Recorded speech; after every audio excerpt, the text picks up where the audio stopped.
Timnas Indonesia akan melakoni laga penting di matchday keempat kualifikasi Piala Dunia Zona Asia saat bertandang ke Qingdao Youth Football Stadium markas dari Cina. Setelah gagal meraih kemenangan melawan Bahrain, tim asuhan Sintayong kini telah fokus untuk meraih kemenangan atas tim tirai bambu. Menurut jadwal, pertandingan antara skuad asuhan Sintayong melawan timnas Cina ini bakal berlangsung pada Selasa 15 Oktober 2024 malam waktu Indonesia Barat. Ini menjadi kesempatan bagi timnas Indonesia untuk bangkit dan meraih kemenangan pertama. Apalagi timnas Cina dalam kondisi yang kurang ideal dalam beberapa pertandingan terakhir. Melihat rekor pertemuan, Indonesia sudah 4 kali bertandang ke markas Cina. Namun hasilnya, timnas Indonesia selalu kalah.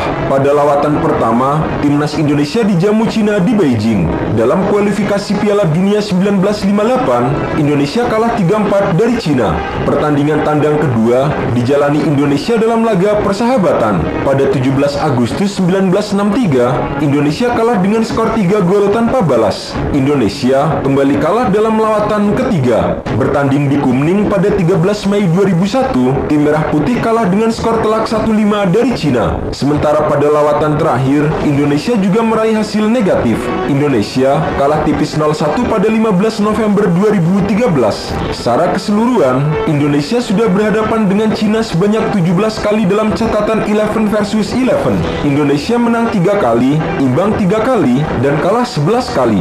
Kemenangan timnas Indonesia atas Cina terakhir kali diraih pada tahun 1987. Unggul secara rekor pertemuan melawan timnas Indonesia, media Cina bernama Sohu sangat optimis timnya akan meraih kemenangan mudah. Sulit membandingkan Cina dengan tim seperti Indonesia. Jika Cina ingin melaju ke Piala Dunia, mereka harus memenangkan 2 pertandingan melawan Indonesia. Berdasarkan ranking FIFA terakhir pada 19 September 2024, Cina berada di urutan ke-91 dengan 1253,77 poin. Meski unggul jauh atas Indonesia, namun posisi mereka turun 4 tangga dari sebelumnya. Sementara timnas Indonesia terus mengalami kenaikan ranking. Timnas Cina menjadi salah satu peserta yang memiliki performa kurang istimewa pada awal putaran ketiga ini, sebab mereka menjadi satu-satunya peserta grup C yang selalu menelan kekalahan dari 3 laga awal. Bahkan, The Dragon cenderung menjadi bulan-bulanan lawannya.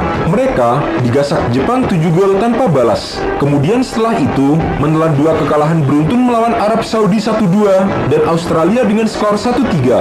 Dengan demikian, timnas Cina menjadi kontestan yang paling banyak kebobolan. Mereka sejauh ini sudah kemasukan 12 gol. Padahal, di sisi lain, Cina juga tak produktif amat karena baru bisa mencetak 2 gol saja. Berbeda dengan timnas Indonesia, sejauh ini J-Idris dan kawan-kawan belum terkalahkan setelah meraih 3 hasil imbang atas Arab Saudi, Australia, dan timnas Bahrain. Timnas Indonesia juga mampu mencetak 4 gol dan 4 kali kebobolan. Catatan lain yang mesti diantisipasi oleh timnas Indonesia adalah 2 pemain naturalisasi milik Cina yang menjadi andalan di kualifikasi tahun ini. Nama yang pertama adalah Thias Browning. Bek tengah berusia 30 tahun ini menjadi tulang punggung utama di lini pertahanan. Rekam jejaknya juga mentereng, sebab ia pernah berkarir di Liga Inggris bersama dengan Everton, Wigan Athletic, dan Sunderland. Sedangkan di lini depan, The Dragon diperkuat oleh winger kelahiran Brasil Fernandinho. Sejauh ini, pemain berusia 31 tahun itu telah menyumbangkan 1 gol dari 7 laga bersama dengan timnas Cina.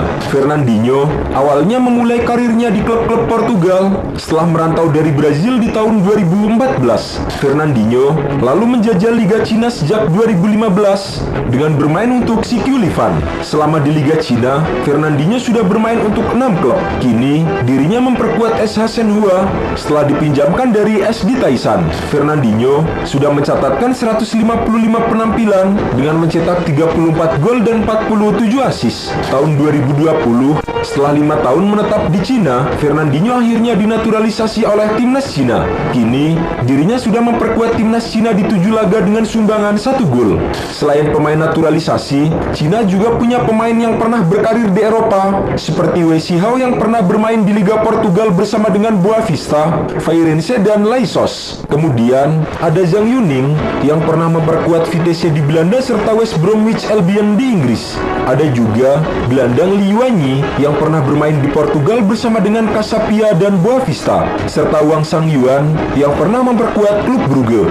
Sementara itu, meski kalah secara rekor pertemuan dan ranking FIFA, FIFA, timnas Indonesia saat ini sangat jauh berbeda dengan tim yang dihadapi Cina terakhir kali. Timnas Indonesia memiliki generasi emas dengan nama-nama top seperti Tom Haye, Martin Pas, Jay Itzes hingga Mes Hilhers.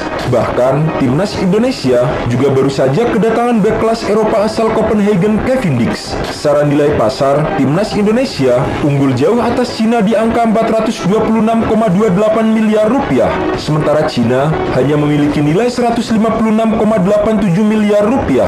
Dengan kekuatan yang lebih besar dan pemain-pemain mentereng kelas Eropa, timnas Indonesia diprediksi akan meraih kemenangan atas Cina dan membuka kembali peluang lolos langsung ke Piala Dunia 2026.